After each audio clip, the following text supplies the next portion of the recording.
भाकड काळ आपल्याला कमी करण्यासाठी आणि दूध उत्पादन वाढवण्यासाठी आपल्याला जर ही हर्बल ट्रीटमेंट पद्धतीचा जर वापर केला तर जनावर ही निश्चितपणानं गाब जातात आणि वेळेत गाब जाऊन वितात। या हर्बल उपचार पद्धतीमध्ये सुरुवातीचे 5 दिवस 1 मुळा आणि 20 ग्रॅम जिरे हे खाऊ घालायचे आहेत।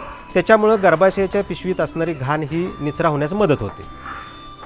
त्यानंतर पुढचे 4 दिवस हे कोरफडीचं 1 पान दररोज असे सलग 4 दिवस खाऊ घालायचे आहेत। त्यानंतरचे 4 दिवस हे शेवग्याची पानं 4 मुठी दररोज असे सलग 4 दिवस खाऊ घालायचे आहेत। तदनंतर पुढचे 4 दिवस हे हाडजोडची 2 ते 3 कांड्या किंवा पेरं आपण म्हणतो त्याला ही तिला खाऊ घालायचे आहेत। आणि शेवटी कढीपत्त्याची पाने ही 4 मुठी हे सलग त्या गाईला किंवा म्हशीला खाऊ घालायचे आहेत।